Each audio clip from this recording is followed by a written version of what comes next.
I got 5 ways for you to actually work out even when you really don't feel like it today. Number 1 is actually when you're already at the gym and you're doing the exercise either by yourself or with a trainer, but in between sets or in between exercise, you do this right here.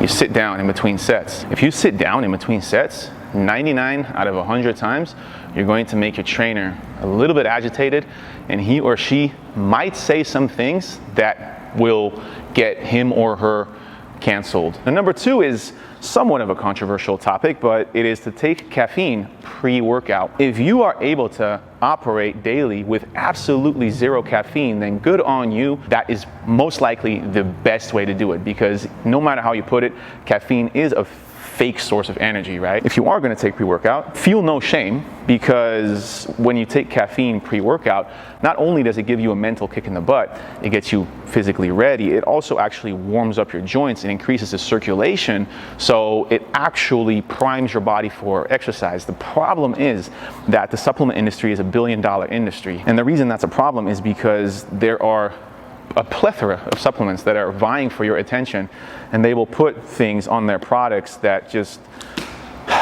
promise the world. But in reality, here's something you need to know about pre-workout specifically. Almost all pre-workouts are the exact same thing. The only difference is really the more natural-oriented pre-workout versus the pre-workouts that are geared towards either meatheads / teenagers / people that have no idea, and they're full of artificial sweeteners, chemicals, and just stuff you really shouldn't be putting in your body. So if you do choose to take caffeine pre-workout, I would recommend starting 100, 150 milligrams at first. Check your tolerance. Everybody needs to take caffeine at a different time pre-workout. Some take it right when the workout starts. Some take it a half hour before. It really kind of depends on your digestion. Number 3 is to do some good old-fashioned jump rope. If you're not feeling like working out, a lot of times it's because you're maybe a little bit too sedentary that day. Let's say you had a long work day behind you, or you woke up and you're just not really feeling like it, but you already know that after you're done with your workout, you will feel like $1 million. So how do you get through that little breakthrough? A lot of times, literally just hyping yourself up. Hyping yourself up. Now, what better way to do that than to do some jump rope real quick? Once your heart rate goes up, your body releases all these feel-good chemicals, and you're never going to quit a workout after your first set, because then you're already doing it, you're starting to feel good, and then you got that momentum. Number 4 is a combination of multiple things. 1 is, if you don't feel like working out, read your reason why that you have written down on your fridge. You got your vision board, whatever you want to accomplish in life, look at that, because that's going to be your motivation. 2 is to look at Rocky Balboa right here. Whatever movie, except for part 5, because that one sucked, but if this doesn't hype you up, then you have no emotions. 3, the third part of part 4 is to literally grab some water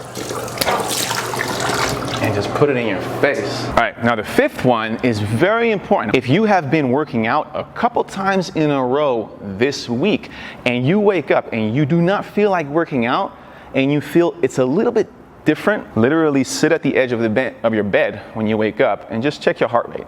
Is your heart rate elevated? Is your heart rate going blah, blah, blah, blah, blah, blah, blah, blah, blah? If it's higher than usual, that's sign number 1 that maybe your body actually needs a break. 2 is to actually test your grip strength. And the best way to do that is to literally go to any kind of pull-up bar. And this is not really anything you could put a number on, but if you feel like you have a weaker grip than usual, like you're just not able to hold on to things, then that is another indication that your body might need some rest. And the 3rd test is to test your jump. So let's say you do a squat jump and you feel like you're just not able to be as explosive as usual, then that might be a sign of you are actually overtraining. Now, that overtraining doesn't necessarily mean that you've been training too hard. It can also mean that your recovery, which is more likely the case, hasn't really been on point. Probably got some lousy sleep. Maybe you did get good sleep, but your stupid neighbor's dog started barking in the middle of the night. Or maybe you did get good sleep, but your stress levels at work have been super high. Or maybe your partner has been a little extra emotional these past weeks. Maybe your favorite character in your novella all of a sudden died. They killed them off. You have high stress levels, and you need to cope with that by maybe taking a day off of working out. Because in the end of the day, remember, it's not a sprint, it's a marathon, right? You're never gonna stop working out. So 3, 4 strength training sessions a week, 2, 3 cardio sessions a week, food every single day, maybe some raw, no sugar added, apple pie, little pieces from Mother's Market.